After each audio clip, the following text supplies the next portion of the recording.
2 ай өмір әңгіме. Қаладағы әжептәуір құрылыс компаниясының директоры 40-тың қырқасына іліккен есеттен жаман ауру табылды. Астанадағы дәрігер досы қынжыла отырып, 2 ай өмірінің қалғанын жеткізді. Біз қонақпыз.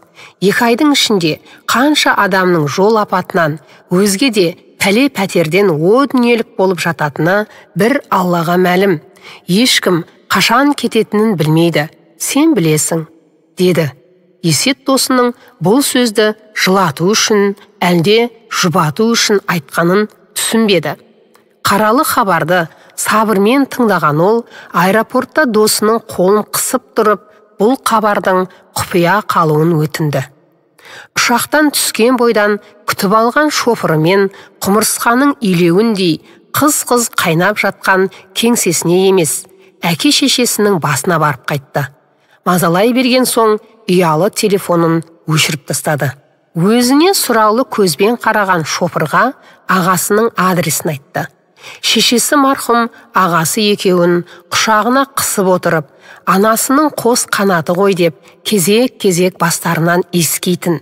Әскерде орыс жерінде болған Есет қысына шыдай алмай ауырып, артынан ағасы іздеп келіп еді.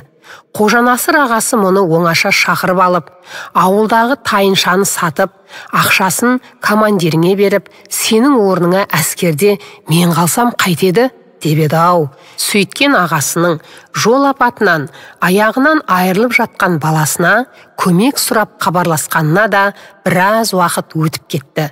Әйтеуір бір жанталас өмір. Енді кешіктіруге уақыт жоқ, деді бұл өзін өзі кекетіп. Ағасында Құдайға шүкір, бала жетеді. Ауылдағы ең көрікті қыздардың біріне үйленгенде, жеңешесінің әдемілігіне малданып, біразға дейін танауы шелектей болып жүріп еді-ау. Қазір қаладағы қуықтай 2 бөлмелі үйде тұрып жатыр. Бұл ағасы сияқты ғашық болып, күйіп жанбады. Кішкентай кезінен жоқшылықты көріп өскен бала аяғын аңдап басып, есеппен отау құрды. Білдей құрылыс басқармасында жұмыс істейтін дөкейдің бұлаңдап өскен жалғыз қызына құрық салды. Обалы ғане, Әсия осы уақытқа дейін өзге ақымақ қатындардай, сенің осы дәрежеге жеткенің менің әкемнің арқасы деп бетіне салық етіп басып көрген емес.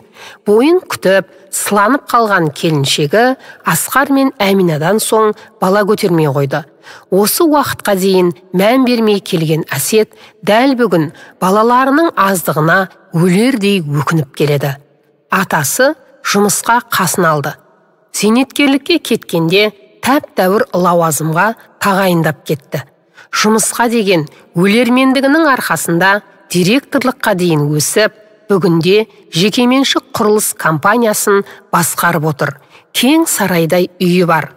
Арқыраған қара джип астында. Күні кешеге дейін өзін Ақтауды айырып, Қаратауды қайырып жүрген бүгінгі күннің батырындай сезінуші еді. Ал бүгін бәрі мағынасыз, бәрі сұрғылт, қажетсіз нәрсеге айналып кеткен сияқты. Күзетте жұмыс жасайтын ағасы әлі үйіне келе қоймапты. Бір кездері көздің жауын алатын сұлу жеңгесінің өңі солғын көрінді. Ыңғайсыздау үнсіздіктен соң бұл қара тентекке келіп едім деп күмілжіп. Көрші бөлмеден Асқаттың «Көке!» деген жарқын даусы естілгенде қуанып кетті. Бала кереуетте жатыр екен. Әйтеуір бір аяғы аман, оған да шүкір. «Көке, сенің келетініңді білгенмін, түнде түсімде көрдім», деді бала, бұны тас қылып құшақтап. Есеттің жүрегі езіліп кетті. Асқаттың қасында біраз отырды. Бала фантастикалық кітап оқығанды ұнатады екен. Оқуды үздік оқитын ол, болашақта хирург болуды армандайтынын айтты. Аяғым бар кезде мектептегі футбол командасының ең мықты шабуылшысы едім, деп мақтанып та қойды. Ертең шетелге алып кететінін естігенде жүзі қуаныштан бал-бұл жанып шыға келді. Орнынан тұруға оқталғанда қолын қысып, «Көке, мені емдеткен ақшаңызды аман жүрсем қайтарамын», деді нық дауыспен. Бұл баланың қайсарлығына риза болды. Енді ол ақшаң көкеңе керек болмайтын шығар, деді ішкі дауысы. Жеңгесі ас үйге шай жасатыпты. Бой жетіп қалған Мәдина жұпыны киімнен қысылғандай имене қарап сәлем берді. Азық түлік дүкеніне барып, бірнеше пакетті толтырып, Асхатқа компьютер алып, қайтып келгенде ағасы жұмыстан оралған екен. Екеуі құшақтасып амандасты. Баламысың деген. Асхат жолға жиналуды бастап та жіберіпті. Компьютерді көргенде бала ысқырып жіберді. Кішкентай үйдің іші үбірлі-шүбірлі балалардың қуанышты үніне топ кетті. Не алып берсе де қуанбайтын өз балалары есіне түсті. Кетерінде есепшіліктің оқуын қызыл дипломмен бітіріп, үйде жұмыссыз жатқан Мәдинаға бір уыс ақша ұсынды да, бастан аяқ кейін: ертеңнен бастап бізде жұмыстасың. Кадрға ескертемін, бізге сен сияқты энергиясы көп, білімді де білікті жас маман қажет-ақ, деді күлімсіреп. Мәдинаның қуанғаннан беті қызарып кетті. Рахмет көке, сеніміңізді ақтаймын, деген даусы дірілдеп шықты. Ағасының отбасына қуаныш сыйлағанына өзін керемет, бақытты сезінді. Қоштасарда ағасы бір нәрсе сезгендей қапсыра құшақтап тұрып: бәрі жақсы ма? Деді қамқор үнмен.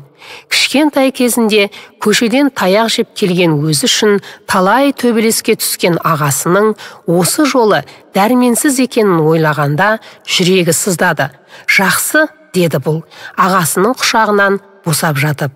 Осы кезде бағанадан бері ләм-мим деп тіл қатпаған жеңгесі таяқ жеген жас балаша өксіп жылады. Өмір бойы тілеуіңді тілеп өтем, Төрежан, деді жылап тұрып қайран жеңгесі. Далаға шыққан соң шофырын босатып жіберіп, үйіне жаяу тартты. Өзін көптен бері бұлай жеңіл сезінген жоқ еді. Әрбір үйді тапсырған сайын бір мұқтаж отбасыға пәтер сыйлап, кілт тапсыруды үрдіске айналдырып жүрген Есет жаңа жыл қарсаңында тапсырылатын үйден бөлінетін пәтерді ағасының отбасына беретін болып шешті. Үйге кіргенде өзіне аңтарыла қараған келіншегін көрді. Телефоның да өшіп тұр, жұмыстан да іздеді, уайымдап, деп асыға сөйлеген Әсиясына сабырмен қарап, жатын бөлмесіне өтіп кетті. Бүгін жұма екені есіне түсті. Аптаның соңғы күнінде жолдас жігіттермен бас қосып, отырыс ұйымдастырып, көңіл көтеруді әдетке айналдырып еді. Енді мұндай ақмақ тірлікпен айналысуға уақыт жоқ, Есет мырза, деген ол киімшең диванға қисайды да қалың ұйқыға кетті. 2 айдан соң өзінен табылған жаман аурудың өзі түгілі ізін көре алмай дәрігерлердің айран асыр қалатыны ұйқыдағы Есетке беймәлім еді. Онлайн Қазақстан сайтынан алынды. Оқыған Гүлбибі Әбусайылқызы.